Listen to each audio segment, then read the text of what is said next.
ಕೂರಿಸ್ತಾರೆ. ಆಗ ಕನಕಾಂಬರಿ ಇಂಜೆಕ್ಷನ್ ಕೊಡ್ತಾಳೆ. ಬೇಡ, ಉರಿ ಉರಿ ಅಂತ ಪದ್ಮಜ ಕೂಗ್ತಾ ಅಲ್ಲೇ ಪ್ರಜ್ಞೆ ತಪ್ಪಿ ಮಲಗ್ತಾರೆ.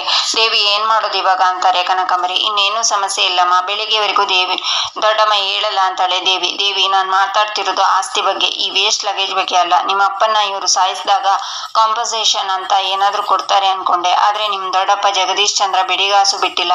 ಈಗ ಅವನು ಹೋದ್ಮೇಲೆ ಏನಾದ್ರೂ ಸಿಗುತ್ತೆ ಅನ್ಕೊಂಡ್ರೆ ಅಲ್ಲೂ ಕೈ ಎತ್ಬಿಟ್ಟ. ಇಲ್ಲ ದೇವಿ, ನಾನು ಯಾವುದೇ ಕಾರಣಕ್ಕೂ ಒಪ್ಪೋದಿಲ್ಲ. ಅವ್ನು ಬರ್ದಿರೋ ವಿಲ್ನ ಒಳ್ಳೆ ಲಾಯರ್ನ ಕಾಂಟ್ಯಾಕ್ಟ್ ಮಾಡಿ ಕೇಸ್ ಹಾಕ್ಬೇಕು. ನಮ್ಗೆ ನ್ಯಾಯವಾಗಿ ಬರ್ಬೇಕಾದ ಪಾಲನ್ನ ಕಿತ್ಕೋಬೇಕು. ದೇವಿ, ಏಯ್ ದೇವಿ, ಆಸ್ತಿ ಎಲ್ಲ ಆ ಮಗು ಹೆಸರಿಗೆ ಹೋಯ್ತು ಅಂತ ಅನ್ಕೋತಿದ್ಯಾ ಅಂತಾರೆ ಕನಕಾಂಬರಿ. ನಾನು ಆಸ್ತಿ ಬಗ್ಗೆ ಯೋಚನೆ ಮಾಡ್ತಿಲ್ಲಮ್ಮ. ಈ ರೂಮ್ ಲಾಕ್ನ ಯಾರು ಓಪನ್ ಮಾಡಿದ್ರು ದೊಡ್ಡಮ್ಮ, ಹೇಗ್ ಹೊರಗೆ ಬಂದ್ರು ಅಂತ ಯೋಚನೆ ಮಾಡ್ತಿದ್ದೆ ಅಂತಾಳೆ ದೇವಿ. ನಾವು ಈಗ್ಲೇ ಹೋಗಿ ಪೊಲೀಸ್ ಕಂಪ್ಲೇಂಟ್ ಕೊಡೋಣ, ಈ ರೂಮ್ ಡೋರ್ ಯಾರು ತೆಗ್ದಿದ್ದು ಅಂತ. ಲೇ ದಡ್ಡಿ, ನಮ್ಮ ಪಾಲಿನ ಆಸ್ತಿ ಎಲ್ಲ ಹೊರಟೋಯ್ತು ಕಣೆ. ನಾವು ಯೋಚನೆ ಮಾಡ್ಬೇಕಾಗಿರೋದು ಆಸ್ತಿ ಬಗ್ಗೆ, ಇವಳ ಬಗ್ಗೆ ಅಲ್ಲ. ಅದೇನ್ ಮಗಳು ಅಂತ ಹುಟ್ಟಿದ್ಯಾ ನನ್ಗೆ.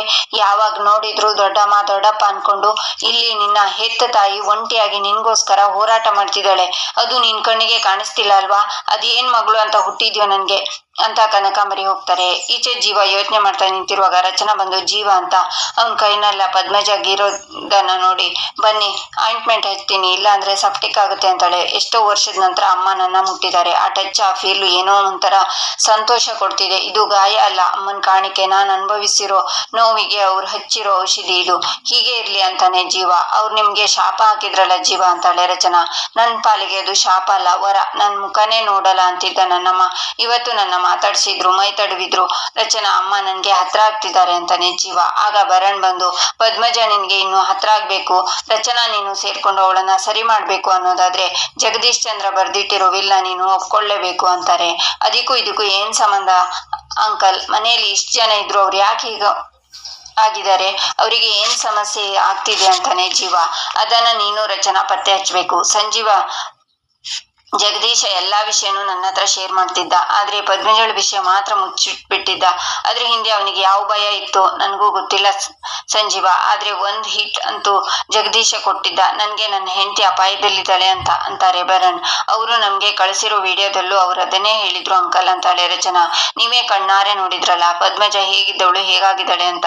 ಜಗದೀಶನಿಗೆ ಗೊತ್ತಿತ್ತು ಅವಳು ನಿಮ್ಮಿಬ್ರ ಕೈ ಸೇರಿದ್ರೆ ಮಾತ್ರ ಸೇಫ್ ಆಗ್ತಾಳೆ, ಸರಿ ಹೋಗ್ತಾಳೆ ಅಂತ. ಅದಕ್ಕೆ ಬಹಳ ಬುದ್ಧಿವಂತಿಕೆಯಿಂದ ಆಸ್ತಿನೆಲ್ಲ ಕೃಷ್ಣನ ಹೆಸರಿಗೆ ಬದ್ದು ಪದ್ಮಜಳನ್ನ ಈ ತೋಳಗಳಿಂದ ತಪ್ಪಿಸಿದಾನೆ ಅಂತಾರೆ ಭರಣ್. ಆಸ್ತಿನ ಕೊಟ್ಬಿಡೋಣ, ಆಸ್ತಿಯಿಂದನೇ ಅಮ್ಮಂಗೆ ಕುತ್ತು ಅನ್ನೋದು ಅಪ್ಪನ ಭಯ. ಆದ್ರೆ ಆಸ್ತಿ ನಮ್ಗೆ ಬೇಡ, ನಾವದನ್ನ ಅವರಿಗೆ ವಾಪಸ್ ಕೊಟ್ಟು ಅಮ್ಮನ ಕಾಪಾಡ್ಕೋತೀನಿ ಅಂತ ಜೀವ ಹೋಗ್ತಾನೆ. ಈಚೆ ರಾಣ ಕೂತಿರುವಾಗ ಕಪಿಲ್ ಬಂದು, ಅಣ್ಣ ಏನ್ ಹೀಗಾಗೋಯ್ತು ಅಂತಾನೆ.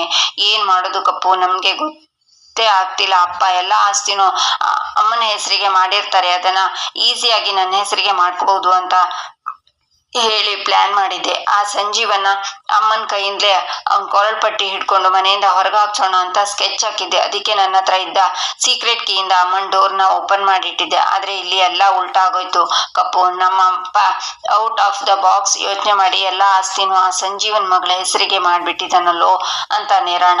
ಎಲ್ಲ ಅವರೇ ದೋಚ್ಕೊಂಡು ಹೋದ್ರೆ ನಮ್ಗತಿ ಏನಣ್ಣ ಅಂತಾನೆ ಕಪಿಲ್. ಅದನ್ನೇ ಯೋಚನೆ ಮಾಡ್ತಿದ್ದೀನಿ ಕಪ್ಪು ಅಂತಾನೆ ರಾಣ. ಈಚೆ ವಜ್ರೇಶ್ವರಿ, ನಿಧಿ ನೀನು ಮನೋಹರ್ನ ಮೀಟ್ ಮಾಡೋಕ್ ಹೋಗಿದ್ಯಾ ಅಂತ ಆರ್ತಿ ಹೇಳಿದ್ಲು.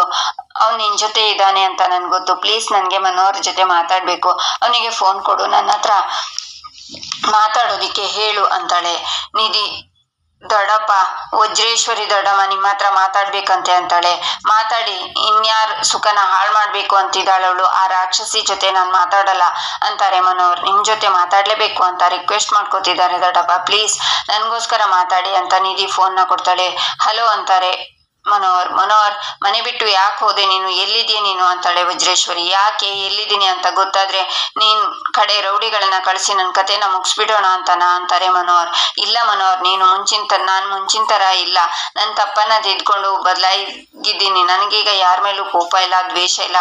ನೀನ್ ಮನೆಗೆ ಬಂದ್ರೆ ನಿನ್ಗೆ ಗೊತ್ತಾಗುತ್ತೆ ಅಂತಾಳೆ ವಜ್ರೇಶ್ವರಿ. ನಾನು ಸತ್ರು ಆ ಮನೆ ಕಾಲಿಡಲ್ಲ. ನೀನು ಒಬ್ಬ ಒಳ್ಳೆ ಅಪ್ಪ ಅಂತ ನಿರೂಪಿಸು, ಆಗ ನಿನ್ನ ನಾನು ಒಪ್ಕೋತೀನಿ ಅಂತ ರಚನಾ ನನ್ಗೆ ಹೇಳಿದಾಳೆ. ನಾನು ಆ ದಾರಿನಲ್ಲಿ ಇದೀನಿ ಅಂತಾರೆ ಮನೋಹರ್. ನೀನೇ ಅಪ್ಪ ಅಂತ ರಚನಾಗೆ ಗೊತ್ತಾಗೋಯ್ತಾ ಅಂತಾಳೆ ವಜ್ರೇಶ್ವರಿ. ಯಾಕೆ ಧ್ವನಿ ನಡುಗ್ತಿದೆ? ನಿನ್ಗೆ ಇಷ್ಟು ವರ್ಷ ಯಾವ ಸತ್ಯನ ಆಯುಧ ಮಾಡ್ಕೊಂಡು ನನ್ನನ್ನ ಬ್ಲ್ಯಾಕ್ ಮೇಲ್ ಮಾಡ್ತಿದ್ಯೋ ಅದು ಎಕ್ಸ್ಪೈರ್ ಆಗೋಯ್ತು ಅಂತನಾ? ಏಯ್ ವಜ್ರೇಶ್ವರಿ, ನೀನು ಆ ಜೀವ ಮನೆಯವ್ರ ಜೊತೆ ಸೇರ್ಕೊಂಡು ರಚನಾಗೆ ಏನಾದ್ರೂ ಬಲೆ ಹಣಿತಾ ಇದ್ರೆ ಈ ಕ್ಷಣನೇ ಅದನ್ನ ನಿಲ್ಸ್ಬಿಡು. ಒಬ್ಬ ಕಲ್ ಮನ್ಸಿನ ಅಪ್ಪ ಇದ್ದಾನೆ ಅವಳಿಗೆ. ರಚನಾಗೆ ಏನಾದ್ರೂ ತೊಂದ್ರೆ ಆದ್ರೆ ಗಣೇಶನ ನಾನು ಕೊಲ್ಲಿಲ್ಲ, ನಿನ್ನ ಕೊಲ್ಲೋಕೆ ನಾನು ಹಿಂಜರಿಯಲ್ಲ. ರಚನಾ ತಂಟೆಗೆ ಏನಾದ್ರೂ ಬಂದ್ರೆ ಸಾವು ಈ ಮನೋಹರ್ ರೂಪದಲ್ಲಿ ಹಿಂಬಾಲಿಸ್ಕೊಂಡ್ ಬಂದು ನಿನ್ ಮನೆ ಕದ ಬಡಿಯುತ್ತೆ, ಹುಷಾರ್ ಅಂತ ಕಾಲ್ ಕಟ್ ಮಾಡ್ತಾರೆ ಮನೋಹರ್. ಈಚೆ ಬರಣ್, ಮಿಲ್ ಬಗ್ಗೆ ಯಾರಿಗಾದ್ರೂ ಡೌಟ್ ಇದ್ರೆ ಕೇಳಿ, ಕ್ಲಾರಿಫೈ ಮಾಡ್ತೀನಿ, ಚರ್ಚೆ ಮಾಡೋಣ ಅಂತಾರೆ.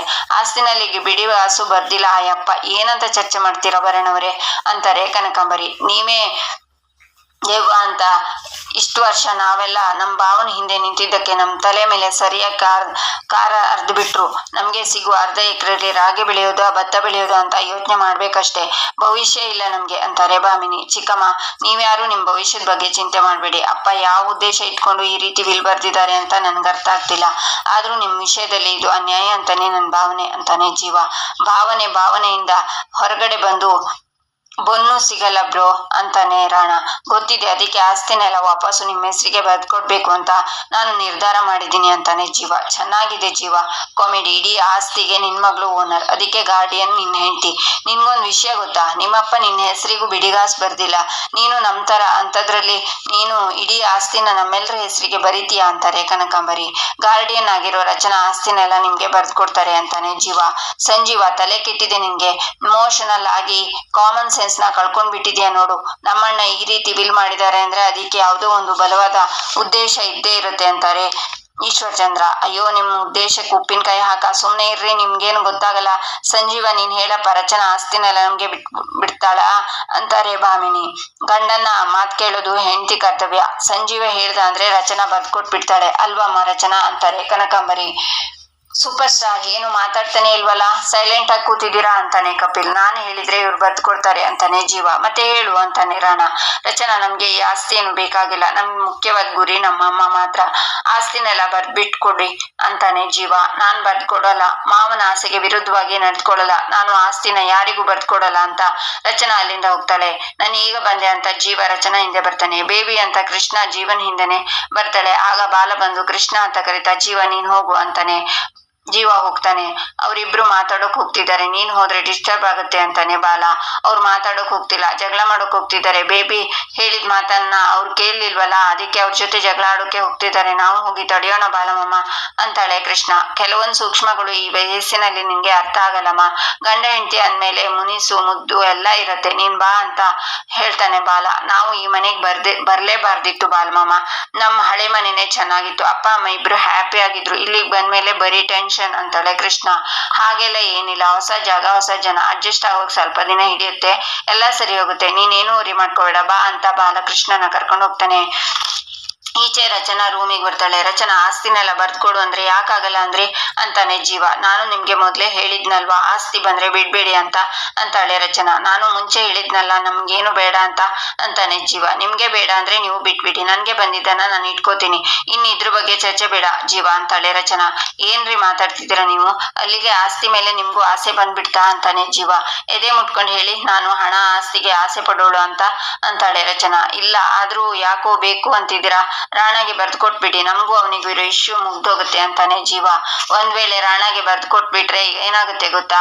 ಅವ್ನ್ ನಮ್ಮನ್ನ ಈ ಮನೆಯಿಂದ ಆಚೆ ತರ್ತಾನೆ ಅಂತಾಳೆ ರಚನಾ. ಅವನು ಆತರ ಅಲ್ಲ, ಆಸ್ತಿನ ಬರ್ದ್ಕೊಡಿ ಅಷ್ಟೇ ಅಂತಾನೆ ಜೀವ. ಆಗಲ್ಲರಿ ಅಂತ ಕೂಗ್ತಾಳೆ ರಚನಾ. ಈಚೆ ಭಾಮಿನಿ, ಹೋದವನು ಪತ್ತೇನೆ ಇಲ್ಲ ಅಂತಾರೆ. ಗಂಡ ಹೆಂಡತಿ ಹೊಸ ನಾಟಕ ಮಾಡ್ತಿದ್ದಾರೆ.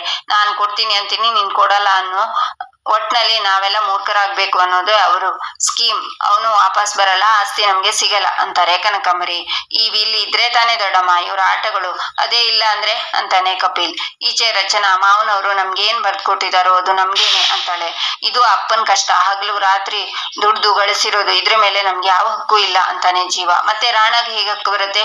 ನಿಮ್ಗೆ ಹಕ್ಕಿಲ್ಲ ಅಂದ್ರೆ ರಾಣಾಗೂ ಹಕ್ಕಿಲ್ಲ ಅಂತಾಳೆ ರಚನಾ. ನನ್ನಿಂದ ರಾಣಾಗೆ ಅನ್ಯಾಯ ಆಗಿದೆ ಅಂತ ಅಮ್ಮಂಗೆ ನನ್ ಮೇಲೆ ವಿಪರೀತ ಕೋಪ ಇದೆ. ಪರಿಸ್ಥಿತಿ ಪರಿಸ್ಥಿತಿ ಹೀಗಿರುವಾಗ ಆಸ್ತಿನೆಲ್ಲ ಅವನಿಗೆ ಬರೆದುಕೊಟ್ಟು ಅಮ್ಮಂಗೆ ಇಷ್ಟ ಆಗುವ ಹಾಗೆ ನಾವು ನಡ್ಕೋಬೇಕಾಗಿರೋದು. ಆಗ್ಲೇ ಅಲ್ವಾ ಅಮ್ಮ ನಮ್ಮನ್ನ ಒಪ್ಕೊಳ್ಳೋದು ಅಂತಾನೆ ಜೀವ. ಅತ್ತೆ ನಿಮ್ಮನ್ನ ಖಂಡಿತ ಒಪ್ಕೋತಾರೆ. ಒಪ್ಸೋ ಜವಾಬ್ದಾರಿ ನಂದು. ಹಗಲು ರಾತ್ರಿ ಕಷ್ಟಪಟ್ಟು ಇಷ್ಟು ದೊಡ್ಡ ಸಾಮ್ರಾಜ್ಯ ಕಟ್ಟಿದ ಮಾವನವರಿಗೆ ಅದನ್ನ ಹೇಗ್ ಉಳಿಸ್ಕೋಬೇಕು ಅಂತ ಗೊತ್ತಿರಲ್ವಾ? ಅದಕ್ಕೆ ಬುದ್ಧಿವಂತಿಕೆಯಿಂದ ಕೃಷ್ಣನ ಹೆಸರಿಗೆ ಬರ್ದ್ಕೊಟ್ಟಿರೋದು ಅಂತಾಳೆ ರಚನಾ. ಮತ್ತೆ ಮತ್ತೆ ಅದನ್ನೇ ಹೇಳ್ಬೇಡಿ, ಆಸ್ತಿನ ರಾಣ ಹೆಸರಿಗೆ ಬರ್ದ್ಕೊಡಿ ಅಂತಾನೆ ಜೀವ. ಆಗಲ್ಲ ಜೀವ, ನಾನು ಯಾವುದೇ ಕಾರಣಕ್ಕೂ ಯಾರ ಹೆಸರಿಗೂ ಆಸ್ತಿನ ನಾನು ಬರ್ದ್ಕೊಡಲ್ಲ ಅಂತಾಳೆ ರಚನಾ. ಮೊದಲನೇ ಸಲ ನನ್ನ ಕಣ್ಣಿಗೆ ನೀವು ಸ್ವಾರ್ಥಿ ತರ ಕಾಣಿಸ್ತಿದ್ದೀರಾ ಅಂತಾನೆ ಜೀವ. ನಿಮ್ಮನ್ನ ಮದ್ವೆ ಆಗುವಾಗ ನೀವು ಸಾಮಾನ್ಯ ಜೀವ, ಸಂಜೀವ ರಾಘವಚಂದ್ರ, ನೀವೇನೂ ಇಲ್ದವ್ರು ಅಂದಾಗ್ಲೇ ಕೋಟ್ಯಾಂತರ ರೂಪಾಯಿ ಆಸ್ತಿನ ಬಿಟ್ಟು ಬಂದವಳು ನಾನು. ಚಿಕ್ಕಂದಿನಿಂದ ಕಷ್ಟಪಟ್ಟು ದುಡ್ದಿರೋ ನನ್ನ ಆಸ್ತಿನ ಬಿಟ್ಟು ಬಂದಿರೋಳು ನಾನು. ಇವತ್ತು ಮಾವನ ಆಸ್ತಿಗೆ ಆಸೆ ಪಡ್ತೀನ ಅಂತಾಳೆ ರಚನಾ. ಬೇಜಾರ್ ಮಾಡ್ಕೋಬೇಡಿ, ಅಮ್ಮನ ಕಾಪಾಡ್ಬೇಕು ಅಂದ್ರೆ ಆಸ್ತಿನ ರಾಣೆಗೆ ಬರೆದು ಕೊಡ್ಲೇಬೇಕು, ಬೇರೆ ದಾರಿ ಇಲ್ಲ ಅಂತಾನೆ ಜೀವ. ಅಲ್ಲ ಜೀವ, ಮಾವನವರ ಆಸ್ತಿನ ನನ್ನ ಹೆಸರಿಗೆ ಬರ್ದಿದಾರ. ನಾನು ಬರೀ ಗಾರ್ಡಿಯನ್ ಅಷ್ಟೇ. ಅವಳಿಗೆ 18 ವರ್ಷ ತುಂಬುವವರೆಗೂ ನಾನು ವಾಚ್ಮ್ಯಾನ್ ಅಷ್ಟೇ. ದೊಡ್ಡವಳಾದ್ಮೇಲೆ ಅದನ್ನ ಬೇರೆಯವರಿಗೆ ಕೊಡುದಾ ಇಲ್ವಾ ಅನ್ನೋದು ಕೃಷ್ಣನ್ ಡಿಸಿಷನ್, ನಂದಲ್ಲ ಅಂತಾಳೆ ರಚನಾ. ಇಲ್ಲಿಗೆ ಈ ಸಂಚಿಕೆ ಮುಕ್ತಾಯವಾಗುತ್ತೆ. ಮುಂದಿನ ಸಂಚಿಕೆಗಾಗಿ ನಮ್ಮ ಚಾನಲ್ ಅನ್ನ ನೋಡಿ ಸಬ್ಸ್ಕ್ರೈಬ್ ಮಾಡಿ, ಲೈಕ್ ಮಾಡಿ, ಶೇರ್ ಮಾಡೋದನ್ನ ಮರಿಬೇಡಿ.